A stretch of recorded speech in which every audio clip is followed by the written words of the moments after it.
Alors que j'étais enceinte de 8 mois, ma belle-sœur Cupide a tenté de voler notre fonds pour bébé de 120 000 $, pendant que mon mari était en voyage d'affaires. Lorsque je l'ai empêchée de transférer l'argent, elle a perdu le contrôle et m'a donné un coup de pied si violent dans le ventre que j'ai perdu les os sur le champ. Mais elle ne s'est pas arrêtée là. Elle m'a attrapé les cheveux et m'a traîné sur le sol en hurlant « Cet argent devrait me revenir ».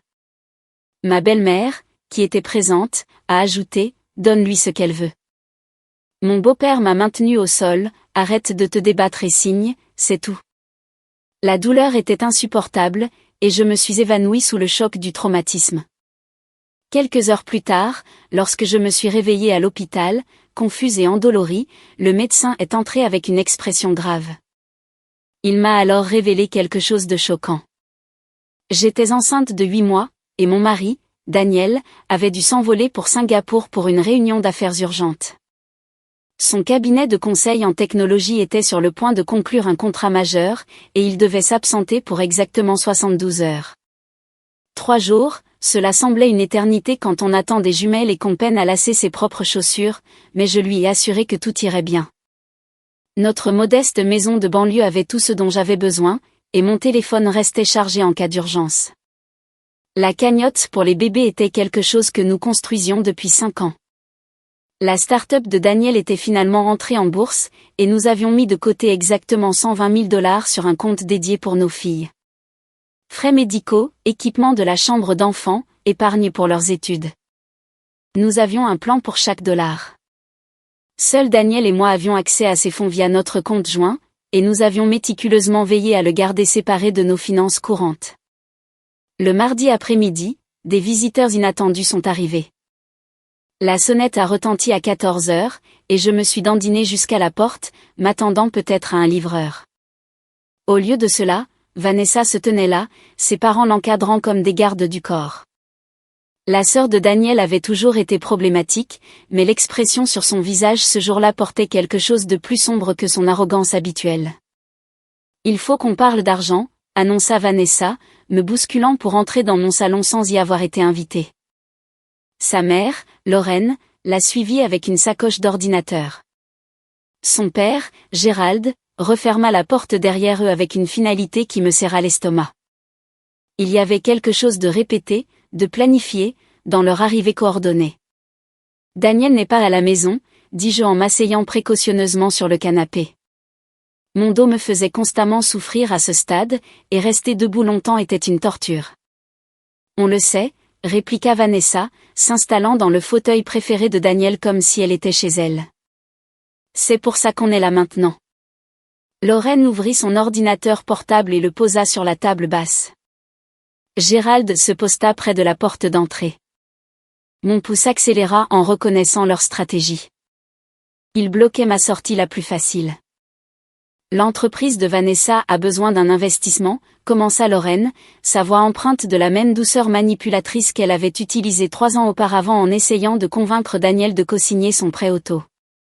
Elle a trouvé une opportunité incroyable dans l'immobilier commercial. Félicitations, dis-je prudemment. Mais c'est Daniel qui gère nos décisions d'investissement, et il sera de retour vendredi. On ne peut pas attendre jusqu'à vendredi, lança Vanessa d'un ton sec. Son masque de civilité tomba instantanément. La vente de la propriété se conclut jeudi matin, et j'ai besoin de 120 000 $ pour demain soir. Le montant exact de notre fonds pour les bébés. Mon sang se glaça. C'est impossible, déclarai-je fermement. Nos économies sont destinées aux jumelles. Gérald s'approcha, et la pièce sembla soudain plus petite. Ces bébés ne sont même pas encore nés, dit-il, son-on suggérant que cela rendait notre planification en quelque sorte illégitime. Vanessa a besoin de cet argent maintenant pour un retour sur investissement garanti. Notre réponse est non. Je tendis la main vers mon téléphone, mais Lorraine fut plus rapide. Elle l'attrapa sur la table d'appoint et le serra contre sa poitrine. Écoute au moins la proposition d'abord, insista-t-elle. Sois raisonnable. Rendez-moi mon téléphone. Ma voix tremblait, mais je gardai la main tendue. Après qu'on aura fini de parler, dit Gérald. Vanessa a beaucoup travaillé sur cette présentation. L'écran de l'ordinateur portable affichait une annonce immobilière, un centre commercial dans un quartier douteux. Vanessa se lança dans un discours répété sur le potentiel d'appréciation et les revenus locatifs, mais ces chiffres ne tenaient pas la route. Même avec mes connaissances limitées en immobilier, je pouvais voir le désespoir derrière cette entreprise. « Comment étiez-vous même au courant de notre fonds pour les bébés ?» demandai-je, interrompant son laïus. Le visage de Vanessa vira au rouge. Daniel l'a mentionné à Noël. Il a mentionné que nous épargnions pour les bébés, corrigeai-je. Il n'a jamais divulgué le montant. Le silence fut sa seule réponse. Les yeux de Lorraine se tournèrent vers Gérald, et je compris soudain. Ils avaient fouillé dans nos documents financiers lors de leur dernière visite. Daniel avait laissé quelques relevés bancaires dans son bureau à la maison, et apparemment, notre vie privée ne signifiait rien pour eux. Nous sommes de la même famille, dit Lorraine, comme si cela justifiait le vol d'identité. La famille s'entraide en volant, c'est bien connu. Je me levai, ignorant la protestation de mon bas du dos. Vous devez partir. Nous ne partirons pas sans cet argent, déclara sèchement Vanessa. Son comportement passa de faussement agréable à ouvertement hostile. Tu vas le transférer sur mon compte, tout de suite. Absolument pas. Je me dirigeai vers la porte, mais Gérald me bloqua le passage. Assieds-toi, ordonna-t-il. Sortez de ma maison. Mes mains protégèrent instinctivement mon ventre alors qu'une des jumelles donnait un coup de pied violent contre mes côtes. Vanessa se leva et s'approcha de l'ordinateur. Je me suis déjà connectée à votre portail bancaire, dit-elle nonchalamment en tournant l'écran vers moi. J'avais ton mot de passe enregistré depuis que Daniel m'a laissé utiliser son ordinateur le mois dernier. Ma vision se brouilla de rage et de peur. Ils avaient planifié toute cette embuscade, la synchronisant parfaitement pour le moment où Daniel serait à l'autre bout du monde. Ils avaient volé nos identifiants de connexion et étaient entrés chez moi avec un projet de vol prémédité. Vous avez commis une fraude, dis-je, ma voix à peine plus qu'un murmure. C'est un crime. Ce n'est une fraude que si on se fait prendre, répondit Lorraine avec un sourire qui n'atteignit pas ses yeux. Et qui va nous dénoncer? Toi. Nous sommes sur le point de devenir les tantes et les grands-parents de tes enfants. Les doigts de Vanessa se déplacèrent sur le clavier, naviguant jusqu'à notre page de virement. L'écran affichait le solde de notre fonds pour les bébés, 120 000 $. Mon cœur battait la chamade contre ma cage thoracique tandis que je la regardais entrer ces informations de compte dans le champ du destinataire. Arrête. Je me jetai sur l'ordinateur portable, mais mon corps de femme enceinte était trop lent. Vanessa me repoussa en arrière. Je trébuchai, me rattrapant au bras du canapé. Elle continua de taper, entrant le montant total dans la case de virement. Laisse-la faire, dit Gérald, sa main se posant sur mon épaule avec une pression inconfortable. Ça rendra les choses plus faciles.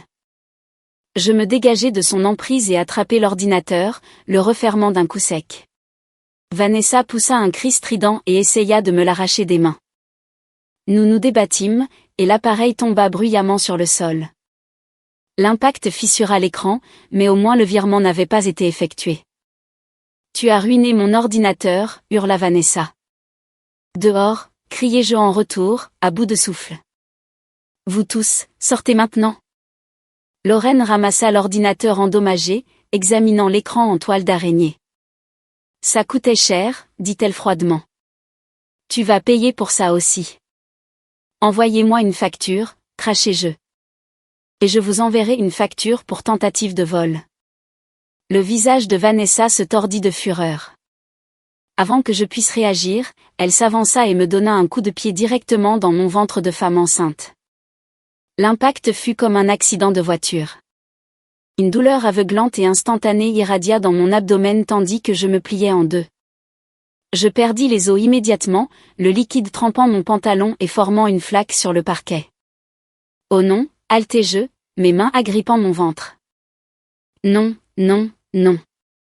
Mais Vanessa n'avait pas fini. Elle attrapa une poignée de mes cheveux et me tira au sol. Mes genoux heurtèrent durement le sol, et une nouvelle douleur fulgura dans mes jambes. Elle me traîna à travers le salon, mon cuir chevelu brûlant alors que des mèches de cheveux s'arrachaient. Cet argent devrait être à moi, hurlait-elle, sa voix stridente et pleine d'arrogance. À moi. Je suis sa sœur. Du même sang. Arrête. J'essayais de me débattre, mais une autre contraction saisit mon corps. Les jumelles arrivaient, et elles arrivaient maintenant. Les bébés. Donne-lui ce qu'elle veut. La voix de Lorraine perça à travers mes supplications. Elle n'essayait pas d'arrêter sa fille. Elle encourageait cette violence. Gérald attrapa mes bras, les immobilisant derrière mon dos alors que je luttais. Arrête de te battre et signe, c'est tout, exigea-t-il, me forçant à m'aplatir contre le sol. Je ne peux pas respirer, sifflai-je. La pression sur mon estomac était insupportable, et les contractions se rapprochaient. S'il te plaît. Le mot de passe. Vanessa me secoua par les cheveux. Donne-moi le mot de passe du virement. Ma vision commença à se réduire à un tunnel. La douleur, la peur et le manque d'oxygène créèrent un cocktail toxique que mon cerveau ne pouvait pas traiter. La dernière chose dont je me souviens, c'est le visage de Lorraine planant au-dessus de moi, disant quelque chose sur le fait que je l'avais bien cherché. Puis tout est devenu noir. La conscience me revint par fragments. Des lumières fluorescentes. L'odeur d'antiseptique. Un brassard de tensiomètre serrant mon bras. Ma main se porta instinctivement à mon ventre, mais le poids énorme avait disparu. La terreur inonda mon système. Mes bébés, croassaient-je, la gorge à vif. Une infirmière apparut à mon chevet. Vous êtes réveillé, dit-elle doucement. Essayez de ne pas trop bouger. Où sont mes filles? La panique rendit ma voix stridente. Sont-elles en vie? Le médecin vient vous parler, dit-elle en ajustant ma perfusion. Respirez lentement. Le docteur Mitchell entra quelques instants plus tard, son expression soigneusement neutre. C'est là que la vraie peur s'installa. Les médecins n'ont l'air aussi contrôlés que lorsque les nouvelles sont dévastatrices. Madame Reynolds, commença-t-il en rapprochant une chaise de mon lit. Vous avez été amenée en ambulance il y a environ 4 heures. Un voisin avait entendu des cris et appelé les secours. Mes bébés, répétai-je. S'il vous plaît. Il prit une profonde inspiration. Nous avons pratiqué une césarienne d'urgence. Vos filles sont nées à 32 semaines de gestation. Prématurées de 8 semaines. Ma faute, pour ne pas avoir été assez forte pour repousser 3 adultes. Elles sont en vie, poursuivit rapidement le docteur Mitchell en voyant mon expression. Les 2 filles sont en unité de soins intensifs néonatal, U1. Bébé A pèse 1,42 kg. Bébé B pèse 1,5 kg. Elles sont sous respirateur, mais leurs signes vitaux sont stables. Le soulagement et la culpabilité m'envahirent en vagues égales. Puis-je les voir? Bientôt, promit-il. Mais d'abord, nous devons discuter de vos blessures et de ce qui vous est arrivé. Il m'expliqua l'étendue des dégâts. De graves ecchymoses sur mon abdomen. De multiples contusions sur mon cuir chevelu là où des cheveux avaient été arrachés. Des côtes fêlées à cause du poids de Gérald. Des brûlures de tapis sur mes genoux et mes bras. L'agression avait été documentée, photographiée et signalée à la police.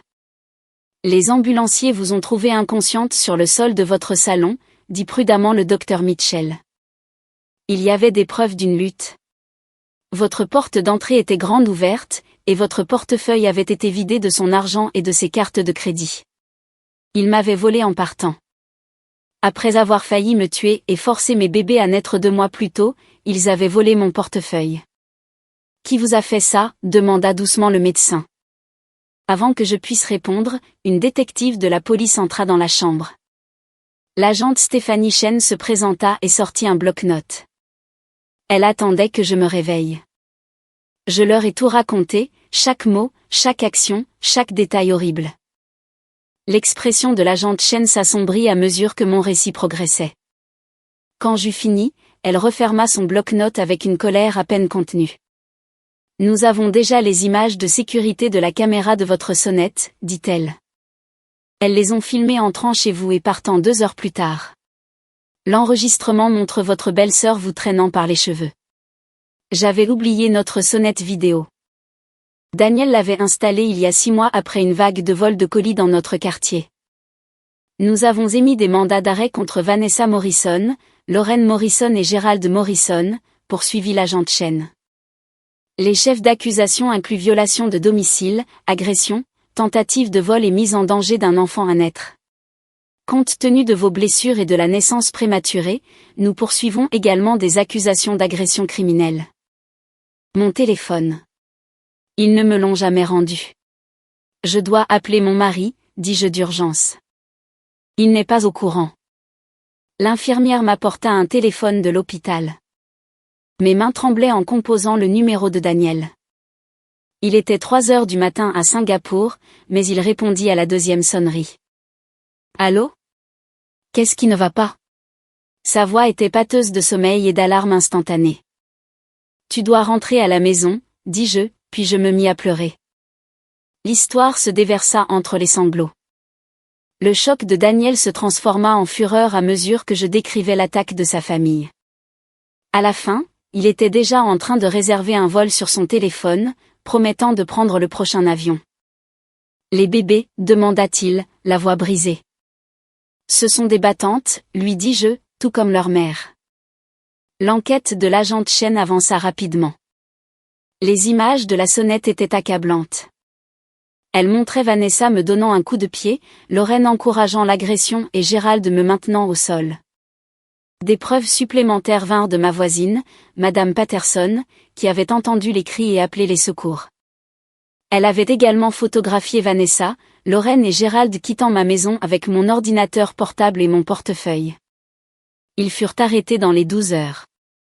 Vanessa tenta de plaider la légitime défense, insistant sur le fait que je l'avais attaquée en premier. Les preuves vidéo détruisirent ce mensonge instantanément.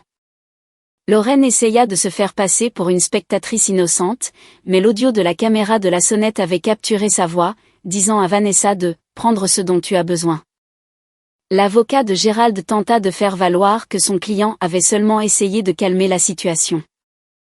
Malheureusement pour lui, les images le montraient clairement me maintenant les bras pendant que sa fille m'agressait.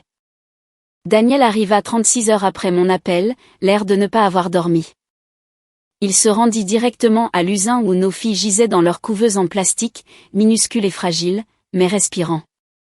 Je le regardais à travers la vitre poser ses mains sur leur boîte, ses épaules secouées par des sanglots silencieux. Quand il vint enfin dans ma chambre de convalescence, le chagrin dans ses yeux s'était transformé en une froide détermination. Ils vont aller en prison, déclara-t-il sèchement. Tous les 3. Ta famille, dis-je doucement. Ils ont cessé d'être ma famille quand ils ont posé les mains sur toi et nos enfants, répondit Daniel. Son expression était figée d'une manière que je n'avais jamais vue. J'ai déjà appelé Richard Harrison, l'avocat de mon cours de droit des affaires. Il s'en occupe personnellement. Richard était le cauchemar d'un procureur et le pire ennemi d'un avocat de la défense. Il ne se contentait pas de gagner des procès, il démolissait l'opposition avec une précision impitoyable. Quand Daniel lui expliqua la situation, Richard avait apparemment libéré son emploi du temps immédiatement. Les procédures pénales se déroulèrent plus vite que prévu. Avec les preuves vidéo, les témoignages et les documents médicaux, l'accusation avait un dossier en béton. L'avocat de Vanessa tenta de négocier un plaidoyer, mais Richard nous conseilla de refuser. Ils doivent faire face à chaque chef d'accusation, dit-il lors d'une conférence téléphonique. Ce qu'ils ont fait n'était pas seulement criminel, c'était monstrueux. Pendant la préparation du procès, des détails plus troublants émergèrent sur l'étendue de leur planification. L'agent Chen découvrit des messages textes entre Vanessa et Lorraine datant de 3 semaines avant l'attaque. Elles avaient coordonné ce vol dès l'instant où Daniel avait annoncé son voyage d'affaires à Singapour. Nous avons des captures d'écran de tout, me montra l'agent Chen lors d'une de ses visites de suivi. Vanessa avait écrit à sa mère, mardi après-midi. Elle sera seule et vulnérable. Personne ne croira qu'une femme enceinte puisse se défendre contre une intervention familiale nécessaire. L'expression « intervention familiale nécessaire » me glaça le sang. Elle s'était réellement convaincue que c'était justifié. Gérald avait répondu à cette même chaîne de messages, « Assure-toi que l'ordinateur de Daniel est là. Nous aurons besoin d'un accès de secours si elle refuse la première fois. » Ils avaient planifié ma résistance. Ils avaient anticipé que je me débattrais et avaient élaboré une stratégie en conséquence. Ce n'était pas une dispute spontanée qui avait dégénéré. C'était une agression préméditée avec le vol financier comme motif principal. Richard demanda une analyse forensique de leurs appareils, et ce qui en ressortit dressa un tableau encore plus sombre. Vanessa avait fait des recherches sur le temps de récupération moyen pour les césariennes. Elle avait cherché à savoir si les bébés prématurés pouvaient témoigner au tribunal. Elle avait même cherché, combien de temps avant que les ecchymoses d'agression disparaissent. Elle calculait combien de dégâts elle pouvait infliger sans laisser de preuves visibles permanentes, expliqua Richard, la voix tendue de colère contenue. Elle pensait que si elle choisissait le bon moment, tu guérirais avant un éventuel procès, et le jury ne verrait pas l'impact total. Mais Vanessa n'avait pas compté sur le fait que je perdrais les os immédiatement. Elle n'avait pas prévu que mes filles arriveraient avec 8 semaines d'avance. Elle avait mal calculé chaque aspect de la physiologie humaine et de l'instinct de protection maternelle. Les médecins de l'USIN devinrent des témoins cruciaux pour l'accusation. Le docteur Mitchell témoigna des blessures spécifiques qui avaient provoqué mon travail prématuré. Un néonatologiste expliqua comment les poumons sous-développés des jumelles pourraient les affecter potentiellement à vie. Un pédiatre spécialiste décrivit la cascade de complications auxquelles les nourrissons prématurés sont confrontés, des hémorragies cérébrales aux problèmes intestinaux et aux troubles de la vision. Ces enfants ont été forcés de venir au monde avant que leur corps ne soit prêt, déclara le spécialiste au tribunal. Chaque jour qu'ils restaient in utero était critique pour leur développement. L'agression leur a volé 8 semaines, et ils passeront des années à rattraper leur père. Daniel était assis à côté de moi pendant ces témoignages, sa main serrant la mienne si fort que mes doigts s'engourdirent. Regarder des professionnels de la santé expliquer comment nos filles avaient été blessées avant même leur naissance brisa quelque chose en nous deux. Le danger théorique était devenu une réalité clinique. L'avocat de la défense de Vanessa tenta de faire valoir que le travail prématuré ne pouvait pas être lié de manière définitive au coup de pied. Richard démolit cet argument en appelant un expert en obstétrique qui expliqua au jury exactement comment un traumatisme contondant déclenche le travail. L'expert utilisa des schémas, des études médicales et des analyses statistiques. À la fin de son témoignage, même l'avocat de la défense semblait convaincu. Pendant cette phase de préparation, je passais chaque moment possible à l'USIN. La politique de l'hôpital limitait les heures de visite, mais le personnel faisait des exceptions pour nous étant donné les circonstances. Je m'asseyais entre les deux couveuses, mes mains posées sur les parois en plastique, parlant à mes filles de tout et de rien. « Papa se bat pour vous », leur chuchotai-je un soir. « Tant de gens se battent pour vous. Vous, concentrez-vous simplement sur votre respiration, sur votre croissance, pour devenir plus forte. » Autumn fut la battante dès le début. Bien qu'un peu plus petite, elle avait cette détermination féroce qui se manifestait dans la façon dont elle agrippait le doigt de l'infirmière pendant les examens. Madison était plus calme, plus observatrice. Ses yeux suivaient les mouvements même à travers les parois de la couveuse. L'USIN devint notre deuxième maison. Nous apprîmes les rythmes des bips des moniteurs, les horaires de changement de quart, les noms de chaque infirmière et de chaque thérapeute respiratoire. Nous célébrions les millilitres de poids gagnés et pleurions les revers comme les alertes d'infection et les épisodes de désaturation en oxygène. La plupart des parents ne voient pas cette partie, me dit une infirmière expérimentée de l'USIN. La plupart des parents ramènent leur bébé à la maison et ne connaissent jamais la fragilité de ses premiers souffles. Vous ne tiendrez jamais la respiration pour acquise. Elle avait raison. Même maintenant, des années plus tard, il m'arrive de m'arrêter juste pour regarder la poitrine de mes filles se soulever et s'abaisser. C'est un miracle que je ne cesserai jamais d'apprécier. La mise en accusation eut lieu alors que les jumelles étaient encore hospitalisées. Je ne pouvais pas y assister, mais Daniel y alla avec Richard. Il revint l'air ébranlé d'une manière que je ne lui avais jamais vue. Vanessa a souri, dit-il doucement. Quand ils ont lu les chefs d'accusation, elle a vraiment souri, comme si tout cela n'était qu'une sorte de blague. Indicateur de personnalité narcissique, avait apparemment expliqué Richard. Elle croit sincèrement qu'elle est la victime ici. Dans son esprit, tu es la méchante qui l'a privée d'un argent qui aurait dû lui revenir. Cette illusion persista tout au long du processus judiciaire.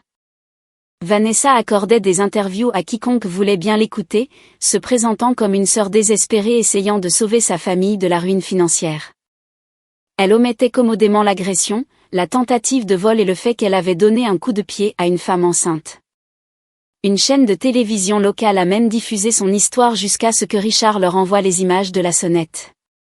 Le segment a été discrètement retiré de leur site web en quelques heures, et le journaliste a présenté des excuses, mais le mal était fait.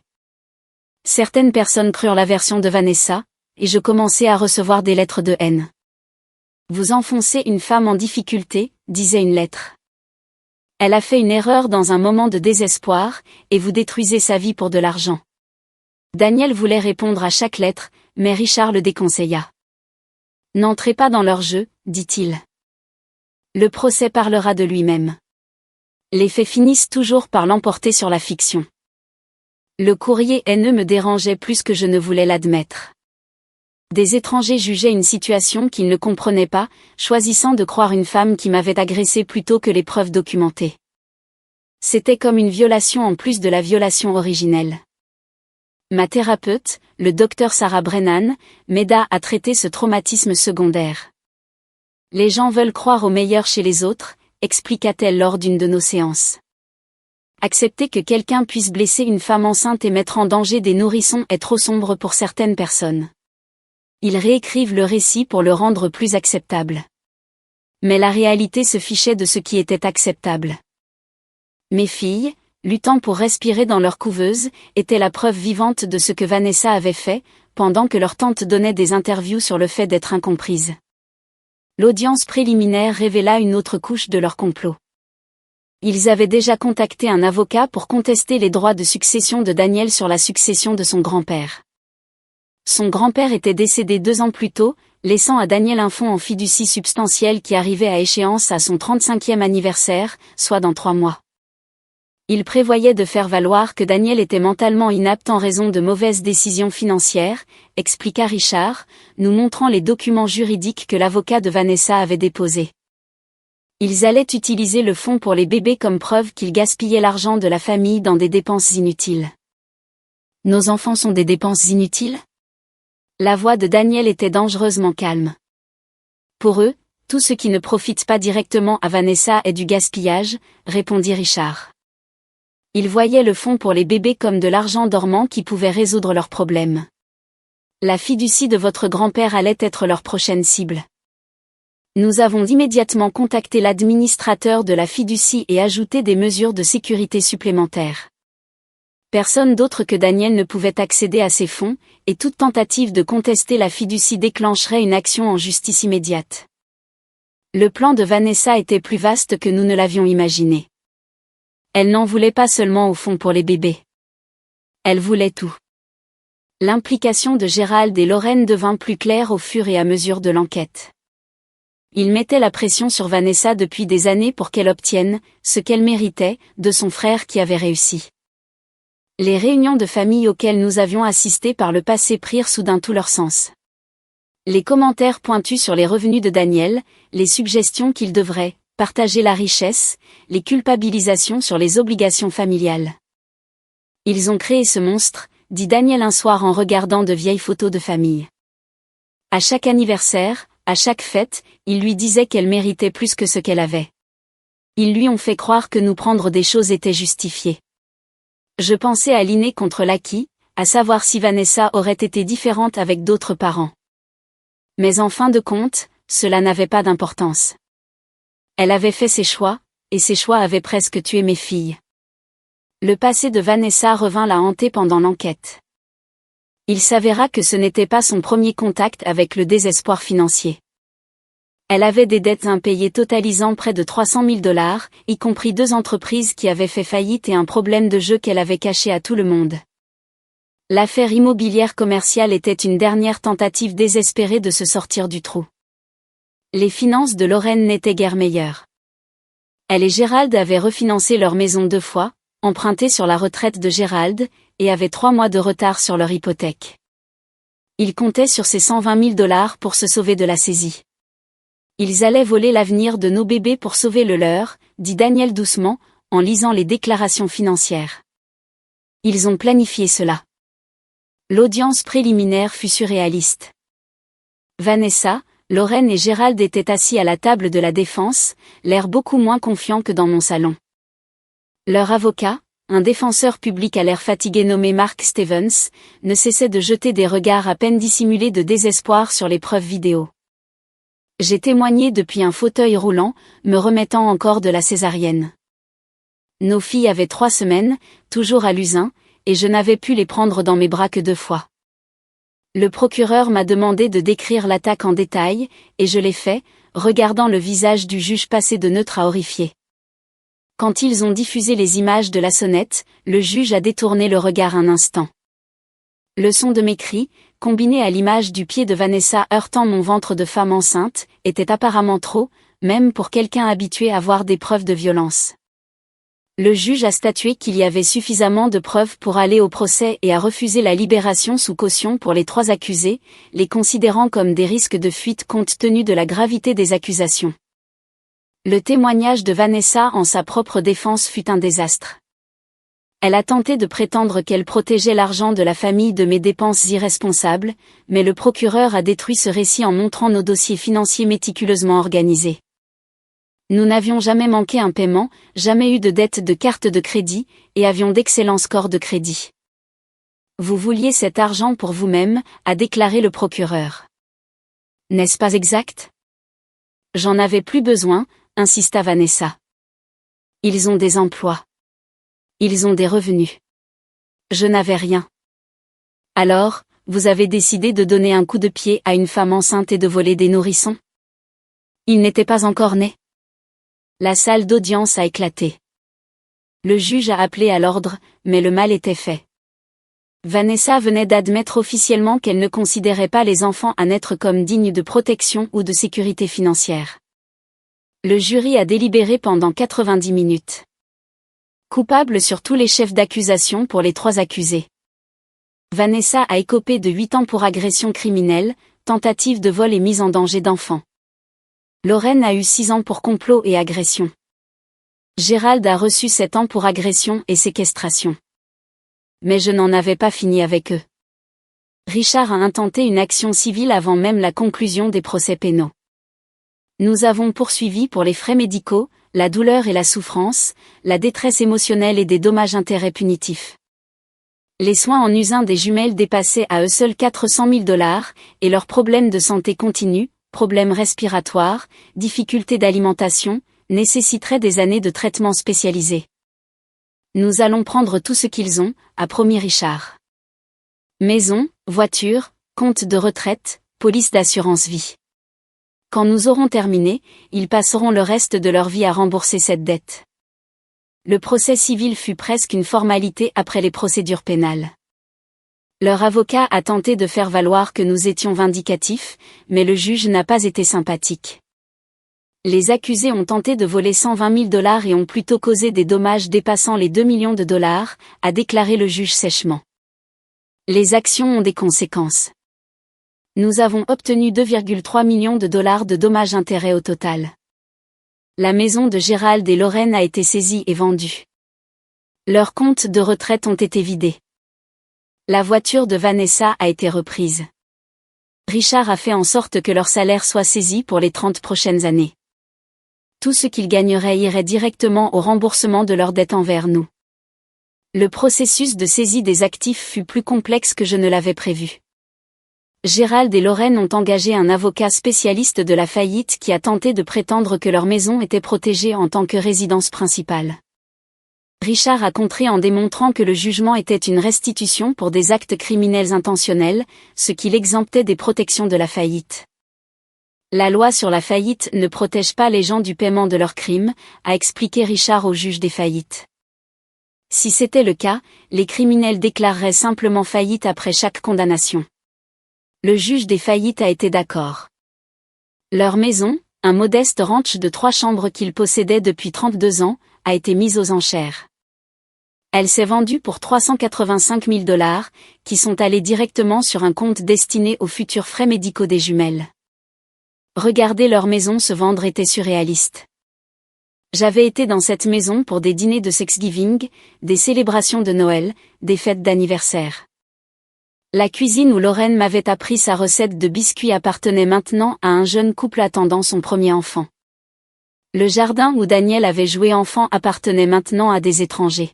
« Te sens-tu coupable ?» ai-je demandé à Daniel après la finalisation de la vente. Il réfléchit un long moment. « Je suis triste, admit-il. Triste que nous en soyons arrivés là. Triste qu'ils aient choisi la cupidité plutôt que la famille. Mais coupable ? Non. Ils se sont fait ça à eux-mêmes. La destruction financière de Vanessa fut tout aussi complète. Outre sa voiture, elle a perdu un petit appartement qu'elle louait pour un revenu. Le locataire a été prévenu, et la propriété a été vendue aux enchères pour 215 000 $. Ses bijoux, y compris certaines pièces ayant appartenu à sa grand-mère, ont été liquidés. Même ses meubles ont été estimés et vendus pour satisfaire le jugement. Elle conteste la saisie des meubles, nous a informé Richard. Elle prétend que c'est tout ce qui lui reste. Elle aurait dû y penser avant de me donner un coup de pied, ai-je répondu sans sympathie. Les meubles se sont vendus pour 8 000 $. Chaque dollar comptait pour l'énorme dette qu'ils nous devaient. La saisie sur leur salaire a créé un drame continu. Gérald a essayé de quitter son emploi à la quincaillerie pour éviter la saisie, mais Richard avait anticipé ce mouvement. Il avait obtenu une ordonnance du tribunal exigeant que tout employeur retienne automatiquement 70% de leur salaire et nous les remette directement. S'ils travaillent au noir, ils violent les ordonnances du tribunal, expliqua Richard. Cela signifie une peine de prison en plus de ce qu'ils ont déjà purgé.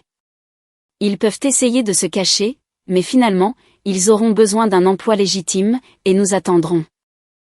Lorraine a tenté de se déclarer invalide pour éviter de travailler, mais l'examen médical requis par le tribunal n'a trouvé aucune condition invalidante. À 67 ans, elle était physiquement capable de travailler, et le juge n'a pas été sympathique aux affirmations selon lesquelles faire le ménage chez les gens était indigne d'elle.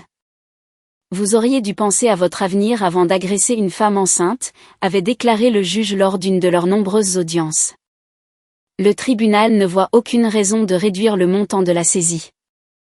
Leur vie d'adulte était devenue une prison de dettes. Chaque chèque de paie, chaque remboursement d'impôts, chaque rentrée d'argent inattendue serait interceptée pendant les 3 décennies suivantes. Sur la base de leur âge et de leur potentiel de revenus, Richard a calculé qu'il rembourserait environ 40% du jugement avant de mourir. Le solde restant serait transféré à leur succession, ce qui signifie que tout ce qu'ils laisseraient derrière eux serait saisi pour continuer à nous payer. Leurs petits-enfants n'hériteront de rien, a déclaré Richard d'un ton neutre. Tout ce qu'ils possèdent ou accumulent pour le reste de leur vie appartient à vos filles.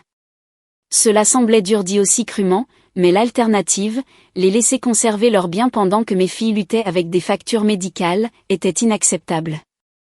Ils avaient fait leur choix en m'attaquant. Maintenant, ils vivaient avec les conséquences. Pendant ce temps, nos filles poursuivaient leur parcours à l'usin.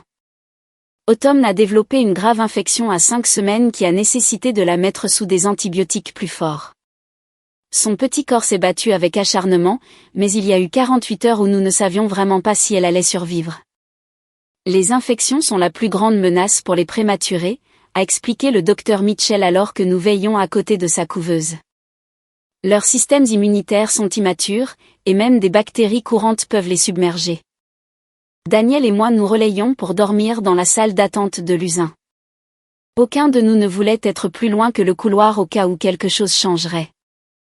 Les infirmières nous apportaient du café et des collations, bien qu'aucun de nous n'ait beaucoup d'appétit. La peur s'était logée en permanence dans ma poitrine. Autumn s'en est sortie, mais l'infection a causé des complications qui ont nécessité une surveillance prolongée. Elle a eu quelques revers respiratoires qui ont signifié qu'elle devait rester sous assistance respiratoire plus longtemps que prévu initialement. Madison, quant à elle, progressait régulièrement.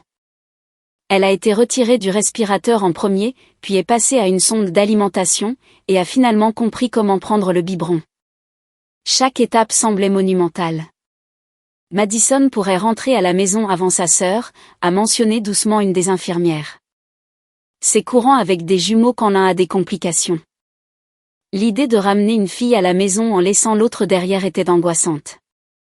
Comment choisir entre ses enfants? Comment célébrer l'une pendant que l'autre se bat pour sa vie? Nous avons décidé d'attendre que les deux filles puissent rentrer à la maison ensemble. Cela signifiait que Madison est restée à l'USIN plus longtemps que médicalement nécessaire, mais l'alternative, les séparer après qu'elles aient passé chaque instant de leur existence ensemble, nous semblait mauvaise. L'assistante sociale de l'hôpital a soutenu notre décision. Des études montrent que les jumeaux se portent mieux lorsqu'ils ne sont pas séparés tôt, a-t-elle dit. Le bénéfice émotionnel l'emporte sur l'inconvénient médical. Alors Madison est restée, devenant plus forte chaque jour pendant que sa sœur la rattrapait. Les infirmières ont commencé à les appeler « le duo dynamique » en raison de la façon dont elles semblaient conscientes l'une de l'autre même dans des couveuses séparées. Quand l'une pleurait, l'autre sursautait. Quand l'une dormait paisiblement, l'autre se détendait. Le procès de Vanessa a commencé à cette période. L'accusation a construit son dossier méthodiquement, appelant témoin après témoin pour établir la préméditation, la violence et les conséquences. Nos images de la sonnette ont été diffusées plusieurs fois pour le jury, et j'ai vu plusieurs jurés grimacer ouvertement à l'impact du pied de Vanessa contre mon ventre de femme enceinte. La défense a tenté de plaider la folie passagère provoquée par le stress financier. Leur témoin expert, un psychologue qui avait rencontré Vanessa exactement 2 fois, a témoigné sur la façon dont des circonstances désespérées peuvent amener des personnes normalement rationnelles à agir de manière irrationnelle. Le contre-interrogatoire de Richard a détruit cet argument. Dr Phillips, vous avez témoigné que le désespoir a causé l'agression de ma cliente, mais les preuves montrent 3 semaines de planification, y compris la recherche des temps de récupération et la discussion de stratégies de coordination. La folie passagère implique-t-elle généralement une planification avancée et détaillée? Le docteur Phillips a hésité. Eh bien, parfois. Oui ou non, docteur? La folie passagère inclut-elle 3 semaines de planification préméditée? Non. La folie passagère inclut-elle le fait d'amener des complices? Généralement, non. La folie passagère inclut-elle le fait de voler la victime pendant qu'elle est inconsciente? Ce serait inhabituel.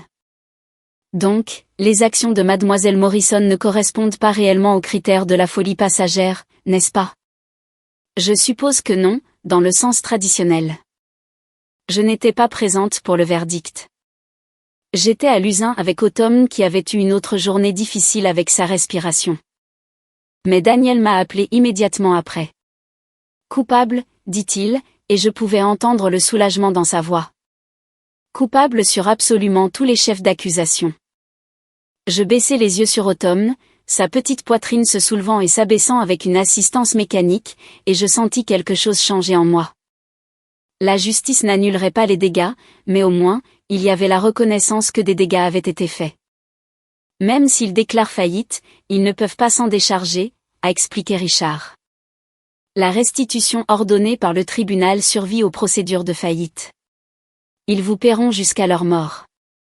L'argent ne signifiait rien comparé à ce qu'ils nous avaient pris. Nos filles ont passé 62 jours à l'USIN. Les 2 filles ont développé une maladie pulmonaire chronique due à leur naissance prématurée. Elles sont rentrées à la maison avec des moniteurs d'oxygène et des sondes d'alimentation. Chaque nuit pendant des mois, je me réveillais pour vérifier si elles respiraient encore.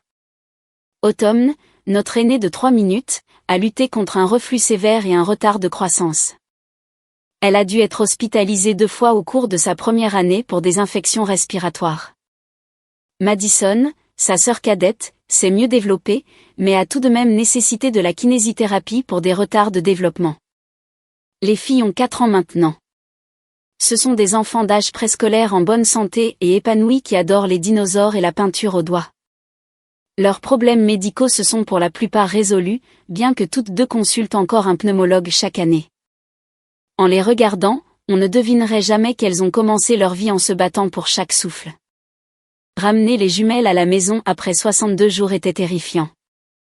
L'hôpital nous a renvoyés chez nous avec des moniteurs d'oxygène, des horaires de médication détaillés et des numéros d'urgence.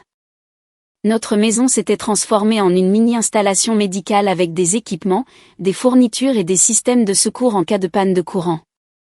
Vous allez vous en sortir, nous a assuré l'infirmière de sortie, bien que je puisse voir de l'inquiétude dans ses yeux. Mais appelez-nous si quelque chose ne va pas. Faites confiance à votre instinct. La première nuit à la maison, je n'ai pas dormi du tout. Je suis restée assise entre leurs berceaux, regardant les moniteurs d'oxygène, comptant les respirations, sursautant à chaque bruit. Daniel a essayé de me convaincre de me reposer, mais je ne pouvais pas. Et si quelque chose arrivait pendant que je dormais? Et si je manquais un signe d'alerte critique? Emma, tu vas t'effondrer, a dit doucement Daniel vers 4 heures du matin. Laisse-moi les surveiller pendant quelques heures. Nous avons mis en place un système de rotation. L'un de nous dormait pendant que l'autre surveillait les filles. Ce n'était pas durable à long terme, mais cela nous a permis de traverser ces premières semaines terrifiantes où chaque souffle semblait miraculeux et fragile. Nos familles voulaient nous rendre visite, mais nous avons dû établir des règles strictes. Personne de malade, lavage des mains obligatoire, pas de contact avec les visages.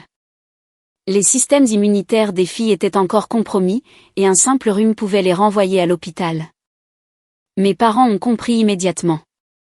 Ma mère est arrivée avec des repas préparés et des produits de nettoyage, aidant à entretenir la maison pendant que nous nous concentrions sur les bébés. Mon père a installé des détecteurs de fumée et de monoxyde de carbone supplémentaires, inquiet que l'équipement d'oxygène ne crée des risques d'incendie. La famille élargie de Daniel, ceux qui ne m'avaient pas agressé, a gardé une distance gênée. Son cousin a tenté de nous contacter une fois, suggérant que nous devrions passer à autre chose, avec ce qui s'était passé avec Vanessa parce que, la famille, c'est la famille. La famille n'attaque pas les femmes enceintes, a répondu froidement Daniel. La famille n'essaie pas de voler des nourrissons. Dis à tout le monde d'arrêter de nous contacter. Le cousin a essayé d'argumenter, mais Daniel a raccroché. Nous avions tracé notre ligne, et quiconque ne pouvait pas la respecter n'avait pas sa place dans nos vies ou celle de nos filles. La kinésithérapie est devenue une partie régulière de notre routine.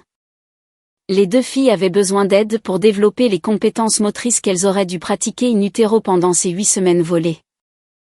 Nous passions des heures chaque jour à faire des exercices, des étirements et des activités conçues pour renforcer leurs muscles et améliorer leur coordination. Elles se débrouillent remarquablement bien, a déclaré leur kinésithérapeute, Monica, lors d'un bilan de 6 mois. Compte tenu de leur départ traumatisant, je dirais qu'elles sont en avance sur ce à quoi je m'attendais. Mais, en avance sur les attentes, ne signifiait pas « normal ». Autumn n'a pas rampé avant 10 mois et n'a pas marché avant 16 mois. Madison était un peu plus rapide, mais toujours en retard par rapport au bébé né à terme. Chaque étape était célébrée avec soulagement plutôt qu'avec la joie pure que la plupart des parents éprouvent. Le coût financier de leurs soins était stupéfiant. Même avec une assurance maladie, nous payions des milliers de dollars par mois en tickets modérateurs, équipements spécialisés et thérapies non entièrement couvertes. Le jugement de 2,3 millions de dollars n'était pas une question de cupidité. Il s'agissait de garantir que nos filles aient tout ce dont elles avaient besoin pour s'épanouir malgré les dommages qui leur avaient été causés. Richard nous envoyait des rapports trimestriels sur les recouvrements des saisies. Voir de petits dépôts apparaître, 487 $ du salaire de Gérald, 312 $ des travaux de nettoyage de Lorraine, 623 $ du salaire de Vanessa au supermarché, étaient surréalistes. Leur destruction financière finançait la convalescence de nos filles. « Est-ce que ça te dérange ?» m'a demandé ma mère un jour, me regardant examiner les relevés. « De prendre leur argent ? » « Ils ont essayé de tout nous prendre, ai-je répondu. Ils ont de la chance que nous ne prenions que des dollars. Ils auraient pu prendre la vie de mes filles. Elle a hoché lentement la tête. Je ne pourrais pas pardonner ça non plus. Le pardon est compliqué. Certaines personnes dans notre entourage pensaient que nous devrions laisser tomber, passer à autre chose, nous concentrer sur le positif. Mais comment pardonner à quelqu'un qui a donné un coup de pied dans votre ventre de femme enceinte ? Comment oublier le son de la perte des os ou la vue de vos bébés prématurés luttant pour survivre? Comment dépasser le fait que quelqu'un en qui vous aviez confiance a planifié votre agression des semaines à l'avance? Le traumatisme a persisté de manière inattendue. J'ai développé une anxiété sévère à l'idée de laisser les filles avec qui que ce soit. Même les babysitters de confiance me rendaient nerveuse. Et si quelque chose arrivait pendant que je n'étais pas là? Et si quelqu'un leur faisait du mal et que je n'étais pas là pour les protéger? Le docteur Brennan a travaillé avec moi sur ces peurs. Vous avez vécu une violation complète de la sécurité dans votre propre maison, a-t-elle expliqué. Votre cerveau essaie d'empêcher que cela ne se reproduise en maintenant une vigilance constante. Mais vous ne pouvez pas vivre en hypervigilance pour toujours. La thérapie cognitivo-comportementale a aidé, mais la peur n'a jamais complètement disparu. Je vérifie encore les serrures des portes plusieurs fois. Je vérifie encore que notre système de sécurité est armé. Je garde encore mon téléphone chargé et à portée de main à tout moment. Daniel a développé ses propres réponses au traumatisme. Il est devenu obsessionnellement protecteur de nos finances, vérifiant les comptes quotidiennement pour s'assurer qu'il n'y a pas d'accès non autorisé. Il a installé des caméras de sécurité supplémentaires et changeait tous nos mots de passe chaque mois. Il a créé des comptes de secours que lui seul connaissait au cas où quelqu'un accéderait à nos comptes principaux. Je ne peux pas les laisser être à nouveau vulnérables, a-t-il dit lorsque j'ai suggéré doucement que son comportement pourrait être excessif. On a failli nous les voler avant même leur naissance. Je ne laisserai personne les menacer à nouveau. Notre conseiller conjugal nous a aidés à naviguer ces instincts protecteurs. Nous étions tous les deux traumatisés, essayant tous les deux de prévenir de futurs préjudices, mais nos méthodes créaient des tensions. Apprendre à équilibrer la sécurité et la santé mentale est devenu un processus continu. Le premier anniversaire des filles fut doux amer. Nous l'avons célébré dans la salle familiale de l'usin de l'hôpital, apportant des cupcakes pour le personnel qui avait sauvé la vie de nos filles.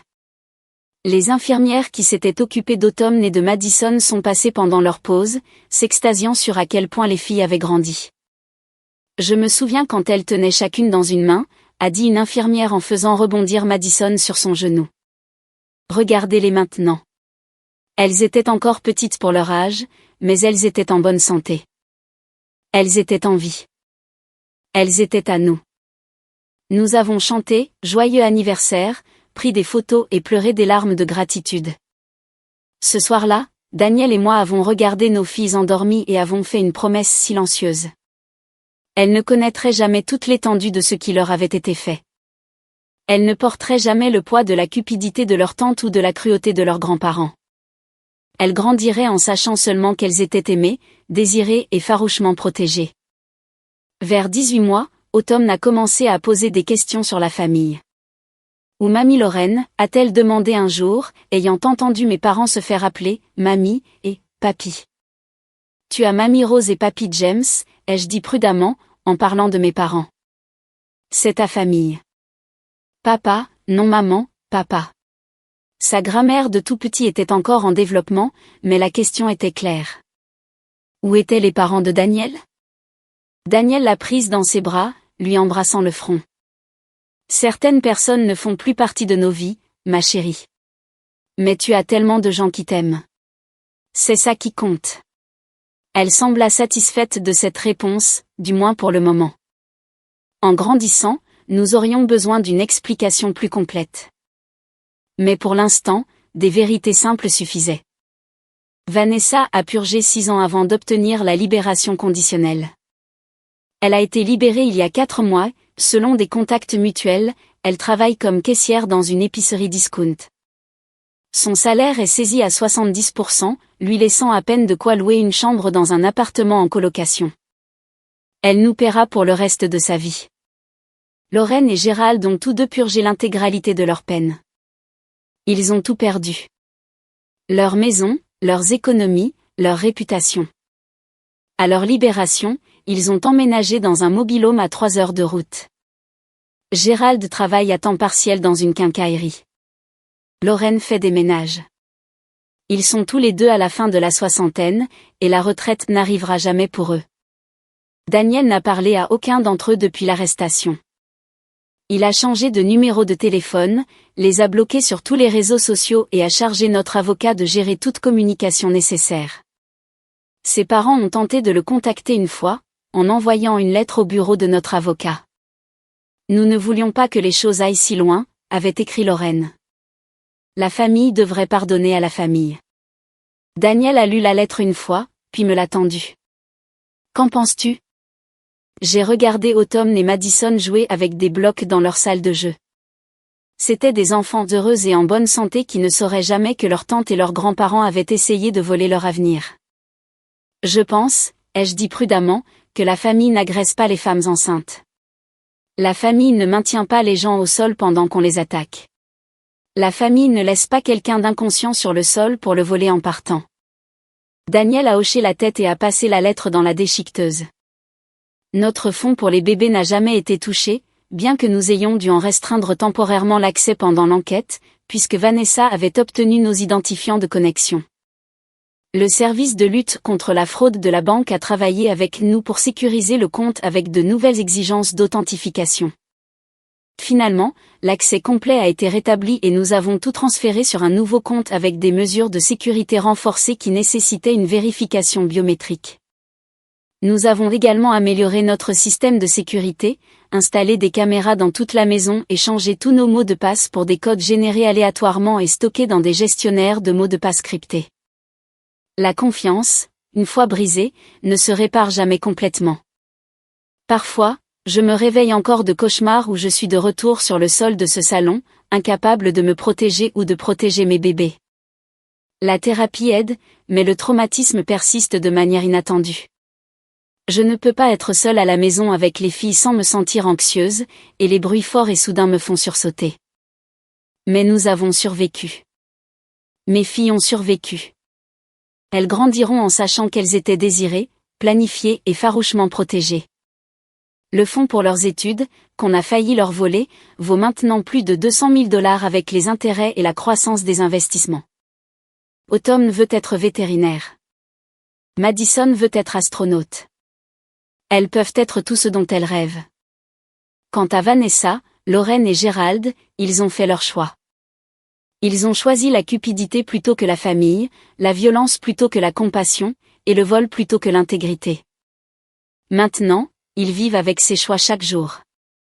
Travaillant dans des emplois qu'ils détestent pour payer une dette qu'ils ne régleront jamais entièrement. Certains appellent ce qui leur est arrivé de la vengeance. J'appelle ça la responsabilité. Ils n'ont pas seulement essayé de voler de l'argent. Ils ont essayé de voler l'avenir de mes enfants, leur santé et peut-être leur vie.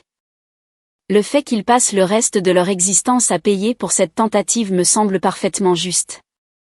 Daniel se demande parfois si nous aurions dû accepter un règlement moins élevé ou laisser tomber certaines charges. Je lui rappelle les 62 jours que nos filles ont passés dans des boîtes en plastique à se battre pour chaque souffle. Je lui rappelle les innombrables nuits où je me suis réveillée terrifiée qu'elles arrêtent de respirer. Je lui rappelle qu'Autumn fait encore des cauchemars d'hôpitaux, même si elle ne peut pas se souvenir de l'usin.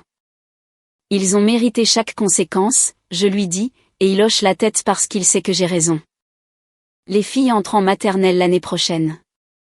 Nous avons déjà commencé à visiter des écoles, à la recherche de l'endroit parfait pour qu'elles s'épanouissent. Ce sont des enfants brillantes et curieuses qui posent des questions sans fin et aiment apprendre de nouvelles choses. Elles sont tout ce que nous espérions qu'elles seraient.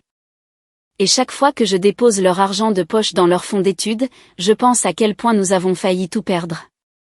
Comment 3 personnes ont décidé que leurs désirs comptaient plus que les besoins de mes enfants. Comment elles étaient prêtes à détruire des vies pour de l'argent qu'elles n'avaient pas gagné et ne méritaient pas. Mais elles ont échoué. Nous avons reconstruit cet avenir, plus fort et plus sûr qu'avant. Nos filles iront à l'université sans dette. Elles auront toutes les opportunités que nous pourrons leur offrir. Et Vanessa, Lorraine et Gérald passeront des décennies à aider à payer pour cela, un chèque de paix saisi à la fois. Ce n'est pas de la vengeance. C'est la justice.